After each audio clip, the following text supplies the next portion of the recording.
in the process of writing the script because I still have to do more research, which is why I wanted to do this before I finished the script because I Yeah. wanted to talk to you about this stuff. Because you are very, very deeply ingrained in my lore. Me Um, too. Vice versa. Vice versa.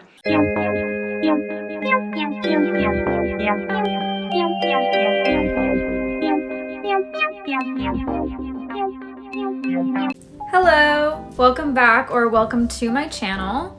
Today we're going to be talking about me, one of my favorite things to do. So everyone has things that they did in middle school or high school that they look back on and cringe at and think to themselves, oh my god, I sure am glad that wasn't posted on a public platform to be ridiculed by my peers. Unfortunately for me, only the first part of that statement is true. When I was in middle school, I started a YouTube channel and decided that my brand was going to be music.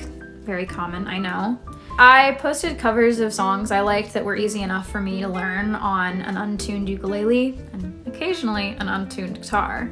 After I had learned what I thought was an adequate amount of songs, I decided that I should start writing my own, using the 4 chords that I did know how to play without breaking my wrist. Not only are we going to be talking about previously mentioned original music, we will also be discussing the multiple fan pages dedicated to me and my friend, 2 failed band projects, and a whole bunch of unreleased and deleted music. We will also have an exclusive interview with my former collaborator and best friend, Tyler, but that'll be later. Our story starts on a little app called Spoon. Now, unfortunately for me, I don't have any screenshots of this app since it's been taken down, so you're just gonna have to trust me about a lot of this unless I find some kind of verifying information or screenshots or evidence or whatever. Spoon was a radio and podcast streaming app that honestly was not that user-friendly. It was made by a Chinese company and hasn't been accessible in America since 2024, but at the time it was really fun. Me and Tyler were on the app around 2020 to 2022, and when I say we were popular, I mean we were popular. All we uploaded were covers. I think Tyler went live a few times, but we had quite a few followers between the two of us. Most of our covers got tens of thousands of listens, and I really wish that I had screenshots of this for proof, but like I said earlier, you're just gonna have to believe me on this. Now, Tyler and I met through a YouTube comment section about 10 years ago. I know, great way to meet your best friend. And we've been friends ever since, despite never meeting in person. So here to talk to us about that music and the unexplained fan pages is my best friend himself, Tyler, who you might know as Hello. Laying Even. How are Oh you my doing God. today? I am good. How are you? I'm great. So what's been going on with your music as of lately? You want to talk to us about that? Played a couple shows, released a couple things, working on like an EP right now. And one of my friends actually, as we started this meeting, sent me a, "Do you want to be an opener for me on the 25th?" And I was like, "What time, girl? What time, bro? When?" So, I don't know. Going all right. That's really great. I'm so proud of you. Yeah. Thank you. How do you remember us first meeting?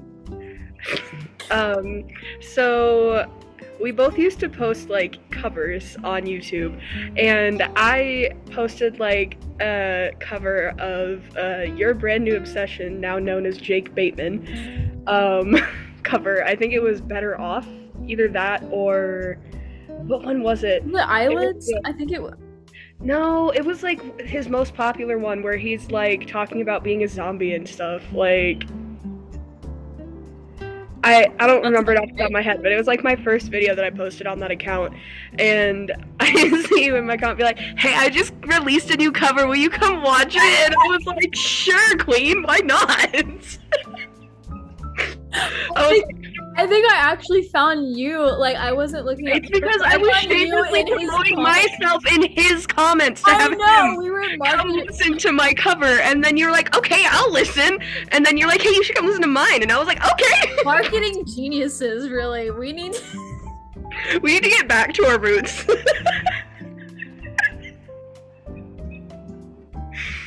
Why were we were so. Why were we like this? Uh, so your brand new obsession. He in fact was an obsession at that point for me. Yeah, 14-year-old me was like going through it. I don't know. I get that. What's your favorite song of ours that we've collaborated on? Can I swear? Yes. Bitches be trippin'. Dude, I think you mean girlies be trippin'. No, we had a clean version and an explicit version. We were looking out. We did. We had a radio friendly version. Why did we think that was heat? Low key. At the time, it kind of was. Honestly, I'm not gonna lie to you. It was so like coded, and like it was so in the times. But like looking at it now, it's like oh, that's cringe. If we're talking about our cringe songs, do you remember mine Again? Called Again? Yeah. Do you remember how many fan pages had the name Again somewhere? I have them written down. This is beautiful. In my notes, there were 17 of them. I can't believe there were 17. Oh, 15. Huh? I can't believe there were that many. 15 is crazy. That's diabolical, actually. I think there was another one, but it got deleted because she was bullying us. Do you remember that?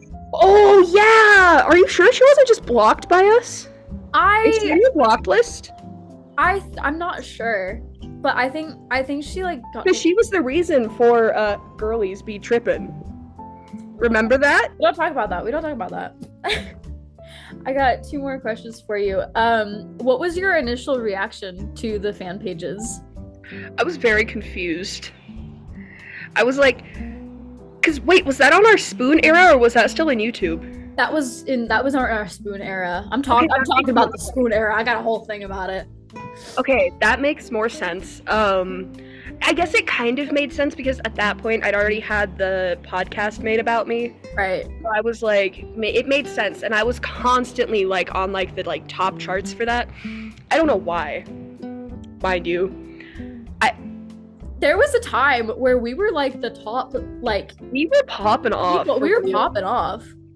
I wish that I had like a screenshot. I wish I had screenshot. I know. I was trying to look at the but it's all in Chinese now. Yeah. Like I want to drop some like unheard of lore.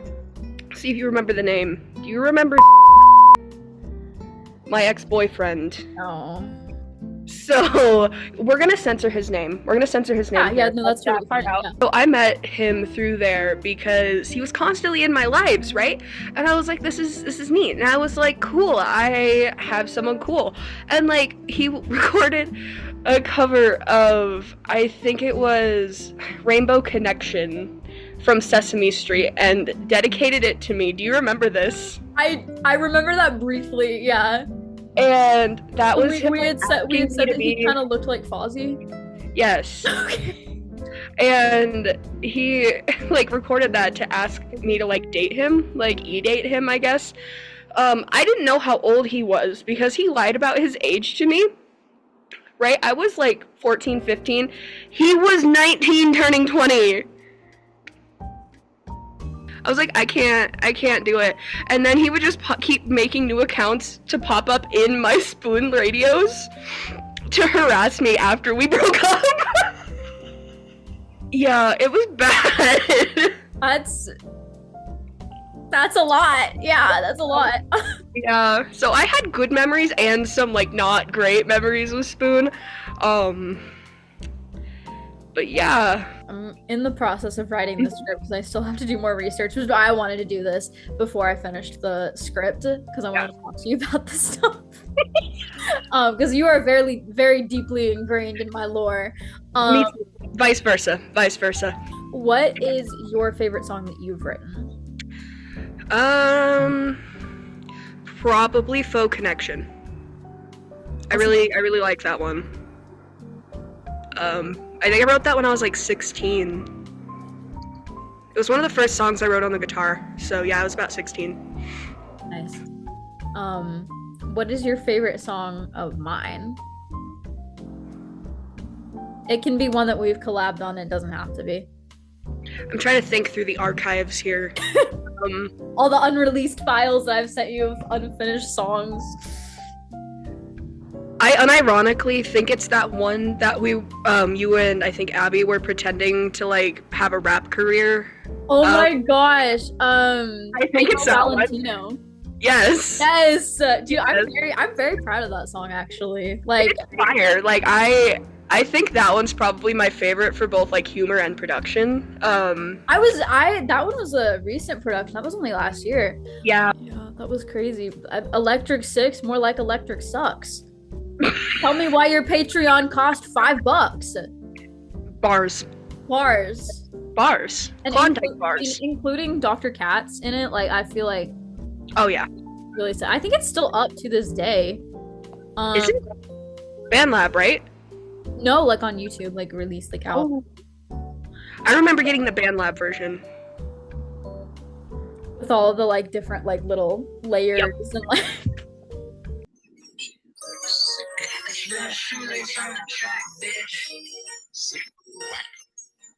I wanted to do like a Genius style interview of Little You Shoelace. need to do that. I think that rapper needs to do that.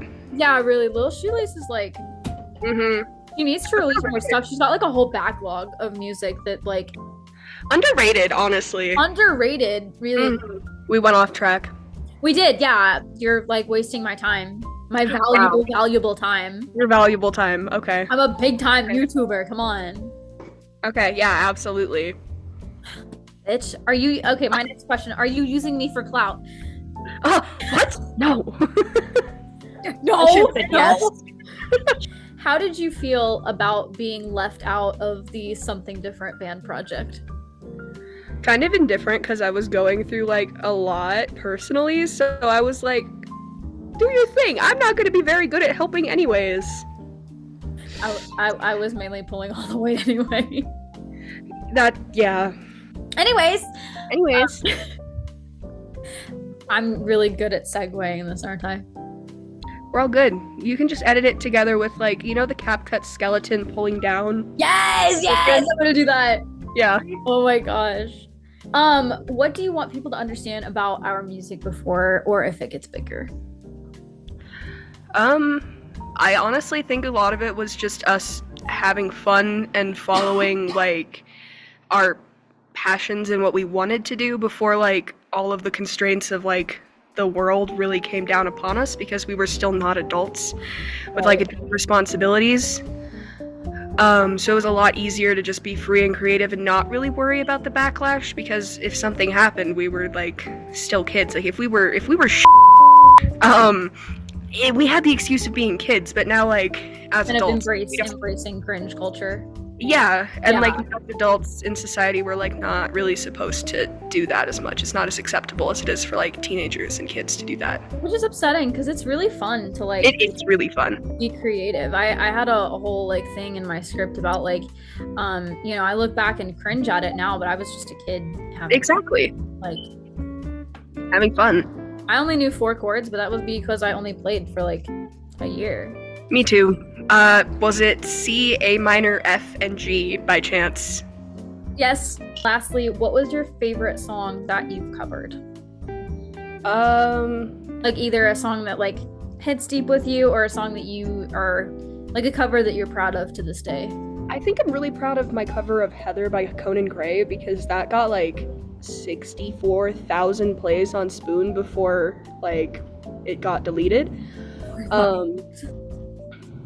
So the sun just came out. It's making me look real pretty. But I'm being blinded. But I think that was probably the one I'm at least most proud of, at least like reception wise. If we're talking about ones that I like, I'm super proud of otherwise, I really like, there's a cover of I Don't Know How But They Found Me. It's still on my YouTube page, actually. I never took that down. Because it didn't have my face or anything. It's the one with the fireplace in the background. And I think that's when I really started finding like the actual way to sing that fits my voice. Because before that it was not fitting my voice very well. Between that and like Billie Eilish, I think it really helped me figure out how to sing. And my Niko and the Niners cover was also decent for the time frame. Yeah. What about you? I I don't remember what songs I've covered.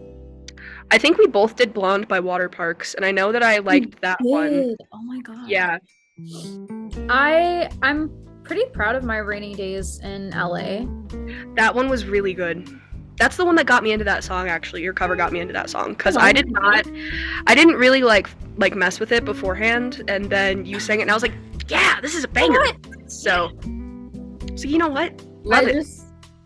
I think water parks will always kind of have a special place in my heart because I've met a lot of my friends through them. So, yeah. I mean, no. I think that's me with like Johnny Gilbert and Jake Bateman. Oh my god, hey. Yeah. Thank you for joining me in this interview. I had a lovely time talking to you. I always do. Is there anything that you want to plug before we go? I have Spotify and other streaming platforms if you want to listen to what I sound like now instead of like 10 years ago. Otherwise, I'm not really active on anything except that, so. Okay. And active is a strong word. I'm working on it, though. Okay. Any shows coming up or anything? Not confirmed shows at all, and I don't think the one that's like in planning that I just got the message about will be there before your video goes out, so. Probably not. I'm expecting this to be up by like the 6th. I can hear the smoke alarm beeping. Oh my gosh, I can too! Is your door open or something? Yes. Just like take it off the wall. That's what I did. I don't have a... Low-key about to do that again. I'm not even kidding. Oh wait, I literally do. I was lying. Oopsie. Wow, you lied to my face? I'm sorry! How dare you lie to my face? I've been lying about this whole interview, actually. My favorite song of mine is Nothing, because I hate myself. Me too, twin. It's okay. That's okay. Like, honestly. No, I think, actually, I don't know if I have a favorite song of mine. I think Faux Connection's like the only one I can like listen to. That or Circles with Xander. I love Circles. I was listening to that this morning. It's so good, and I give all the credit to Xander because. Oh, he's fantastic. I'll have your stuff linked below, as well as Xander and Niko and Bella's, because they're all amazing. And they are incredible. Listen to them.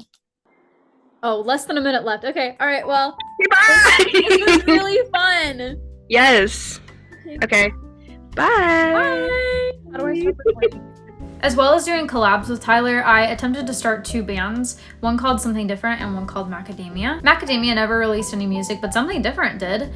We actually had like a full EP planned, and out of the 6 songs that were written, 3 were recorded and 2 of them were put on YouTube. Those 2 were Head in the Clouds and Forever Mine, and I might put them back up depending on how I'm feeling when I post this video.